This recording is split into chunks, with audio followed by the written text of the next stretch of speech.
నగరంలో 24 పార్కులను అభివృద్ధి చేస్తున్నట్లు రాష్ట్ర పురపాలక పట్టణాభివృద్ధి శాఖ మంత్రి పొంగూరు నారాయణ ఏసీ సెంటర్లో మదీనా వాచ్ వారు అభివృద్ధి చేస్తున్న పార్క్ వాటర్ ఫౌంటేషన్ మంత్రి నారాయణ పరిశీలించారు.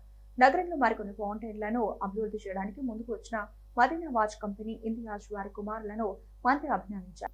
వారిని ఆదర్శంగా తీసుకుని సక్సెస్ఫుల్ వ్యాపారులు, కాంట్రాక్టర్లు ముందుకు వచ్చి సేవాభావంతో పార్కుల అభివృద్ధికి సహకరించాలని మంత్రి కోరారు.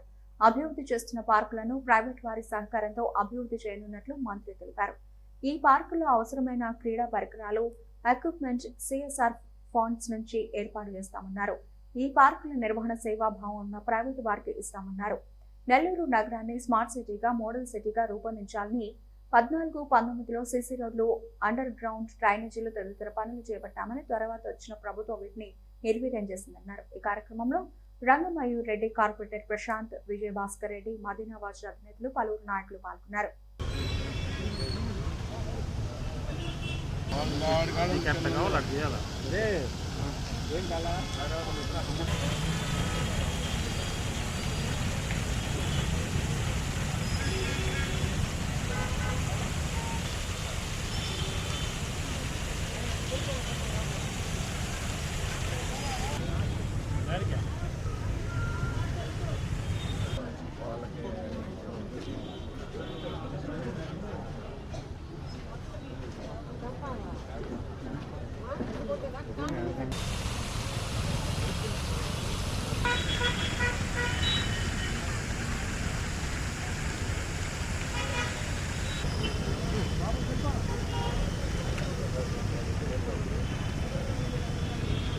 అందరికీ నమస్కారాలండి.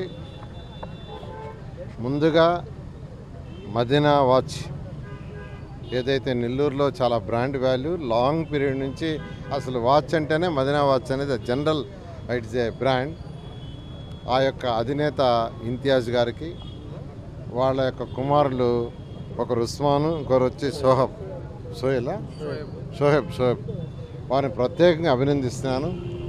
ఎందుకనంటే నెల్లూరుని ఒక స్మార్ట్ సిటీ చేయాలని 2014-19 దాకా అటు అండర్ గ్రౌండ్ డ్రైనేజ్ కానీ, డ్రింకింగ్ వాటర్ కానీ, రోడ్లు కానీ ఇవన్నీ యాక్చువల్గా శాంక్షన్ చేసి చేయడం జరిగింది.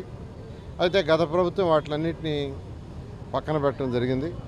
అయితే మళ్ళీ ఈ ప్రభుత్వం రాగానే అవన్నీ 1 by 1 టేకప్ చేస్తూ వస్తున్నాం. ఎందుకంటే ఖజానా ఖాళీ, డబ్బులు లేవు. గత ప్రభుత్వం అస్తవ్యస్తంగా ఆర్థిక వ్యవస్థను చేసింది. అయినప్పటికీ ముఖ్యమంత్రి గారు కొన్ని అపార బలంతో ఈరోజు ముందుకు తీసుకుపోతున్నారు. ఈ నేపథ్యంలో నెల్లూరులో ఉన్న అన్ని పార్కులను కంప్లీట్ చేయమని అధికారులకు ఆదేశించాను. 24 పార్కులు యాక్చువల్గా ఈరోజు సిటీలోనే జరుగుతుంది, రూరల్లో కాకుండా. రూరల్ సిటీ మొత్తం కంప్లీట్ చేయమన్నాను. వాటిలో సిటీలోనే 24 పార్కులు ఇప్పుడు టేకప్ చేసి వర్క్ చేస్తున్నారు. అయితే ఈ నేపథ్యంలో నేను ఈ పార్కులు చేసిన తర్వాత ప్రైవేటు వాళ్ళకంటే ఇక్కడ బిజినెస్ పీపుల్, షాపింగ్ వాళ్ళు ఉన్నారు, వాళ్ళని పిలిచి ఒక్కొక్క పార్కు ఒక్కొక్కరికి మెయింటెనెన్స్కి అలాట్ చేయండి అని కమిషనర్ గారికి చెప్పాను. నేను కూడా మాట్లాడతాను వాళ్ళతోటే. ఈ లోపల మీరు మాట్లాడండి, షాపింగ్ కాంప్లెక్స్ కావచ్చు ఇటువంటి వాళ్ళతో. ఇది అనుకుని ఆయనకి ఇన్స్ట్రక్షన్ ఇచ్చేటప్పుడే మదీనా వాచ్ అధినేత ఇంతియాజ్ గారు నా దగ్గరికి వచ్చారు. అనుకోకుండా అప్పుడే వచ్చి ఆయన, సార్ నెల్లూరులో ఉన్న ఏదైతే స్టాచ్యూస్ ఉండి ఐలాండ్స్ ఉన్నాయో అవన్నీ మేము తీసుకొని డెవలప్ చేస్తామని ఈరోజు ఏసీ స్టాచ్యూ కావచ్చు, గాంధీ స్టాచ్యూ కావచ్చు, అంబేద్కర్ స్టాచ్యూ కావచ్చు, నెహ్రూ స్టాచ్యూ కావచ్చు, ఇందిరాగాంధీ స్టాచ్యూ ఉండే ఐలాండ్స్ మొత్తం వాళ్ళు తీసుకొని తక్కువ సమయంలో చాలా చక్కగా చేశారు. చాలా చక్కగా చేశారు.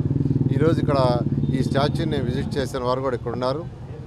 నిజంగా చాలా బాగా చేశారు. అయితే ఏదైతే నేను అనుకుంటున్నా చేస్తే దానికని వాళ్ళని ప్రత్యేకంగా ఇంతియాజ్ గారిని, వాళ్ళ కుమారుల్ని, వాళ్ళ కుటుంబ సభ్యులందరినీ నేను అభినందిస్తున్నాను. వీరి స్ఫూర్తితో నెల్లూరులో ఉన్న వ్యాపారస్తులు ముందుకొచ్చి, నెల్లూరులో అనేక పార్కులు ఉన్నాయి, దాదాపు 100 పార్కులు ఆ రోజు శాంక్షన్ చేశాను. వాటిలో 60 పార్కులు దాకానే, ఇంకా కొన్ని పార్కులు జరుగుతుండే.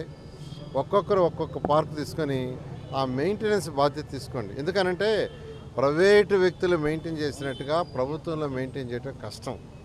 అంటే ఉన్న ఫ్యాక్ట్. ప్రభుత్వం కూడా చేస్తుంది, చేయదని కాదు. ప్రైవేటు వ్యక్తులు సేవా దృక్పథంతో ముందుకు తీసుకోండి. దానికి పెద్ద ఖర్చు కూడా కాదు. నేను మళ్ళీ ఒక రిక్వెస్ట్ చేస్తున్నాను. ఏ విధంగా అయితే మదీనా వాచ్ కంపెనీ అధినేత వాళ్ళ యొక్క కుమారుడు కుటుంబ సభ్యులు ముందుకు వచ్చి ఈరోజు 5 ఐలాండ్స్ తీసుకొని వాళ్ళ మెయింటెనెన్స్ కూడా కంప్లీట్గా మేమే చేస్తామన్నారు. ఆ విధంగా నెల్లూరులో ఉన్న వ్యాపారస్తులు కావచ్చు, కాంట్రాక్టులు కావచ్చు, ఒక్కొక్కరు ఒక్కొక్క షాపును తీసుకోవాల్సిందిగా నేను రిక్వెస్ట్ చేస్తూ మరొకసారి ఆ యొక్క మదీనా వాచ్ వాళ్ళని నేను ప్రత్యేక